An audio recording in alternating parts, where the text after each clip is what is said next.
2,300 days na nga lang ba ang natitira bago ang kawakasan ayon sa Biblia? At ano nga ba ang kinalaman ng nagaganap na digmaan sa pagitan ng Russia at Ukraine patungkol sa propesiya? Iyan ang pag-uusapan natin sa video na ito. Sumayin niyo po nawa ang pag-ibig at kapayapaang nagmumula sa ating Panginoong Diyos at sa ating Panginoong Jesus. Purihin ng Panginoong Diyos at ang ating Panginoong Jesus. Kung nababalitaan po ninyo ang kumakalat na balita sa social media na 3 to 5 years na lang daw ang natitira bago natin mailigtas ang daigdig.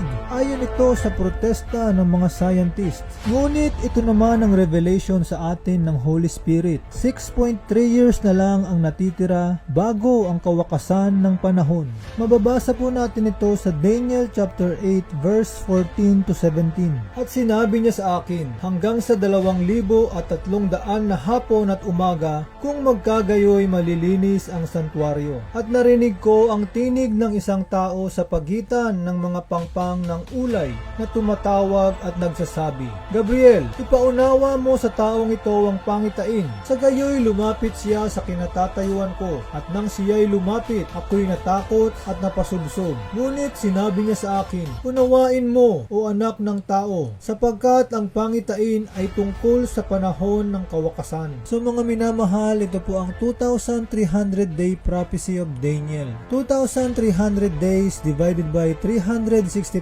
days is equal to 6.3 years. So dito po nang galing yung 6.3 years na revelation sa atin ng Holy Spirit. And bago po ibinigay ng Holy Spirit ang mensaheng ito, ay nangusap po muna ang ating mahal na Panginoong Yesus sa atin na mag-ayuno ng 40 days. Hindi po natin alam kung bakit tayo pinag-aayuno, pero tayo po ay sumunod lamang. So March 13 ay nag-umpisa po tayong mag-ayuno. And noong ika-33rd ng ating pag-aayuno, April 14, 2022, dito na po inireveal sa atin ng Holy Spirit na nag-umpisa na ang countdown ng 2,300 days na vision ni Daniel. April 14, 2022 plus 2,300 days is equal to July 31, 2028. Paunawa lang po na hindi po tayo nagpe-predict ng araw o oras ng pagdating ng ating Panginoon. Ito po ay paghahayag lamang ng katuparan ng propesiya sa tulong at gabay ng banal na Espiritu.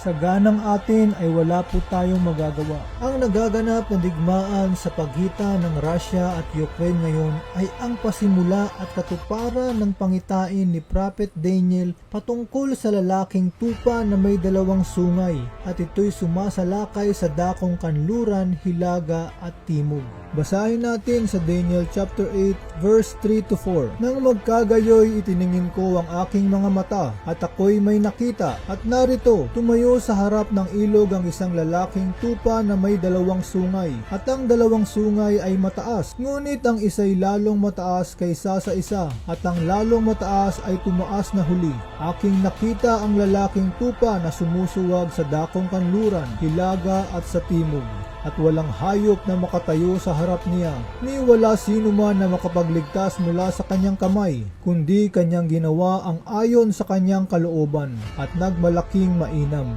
Sa verse 20, mababasa natin na ang lalaking tupa na may 2 sungay ay ang mga hari sa Media at Persia. Ito ngayon ang modernong Russia at Ukraine. Brother, ano ba ang kahalagahan ng 2,300 day na timeline na iyan, at bakit natin ito kailangang malaman? Dapat nating maunawaan na ito ang panahon para ihanda ang ating mga sarili sa kasal ng kordero.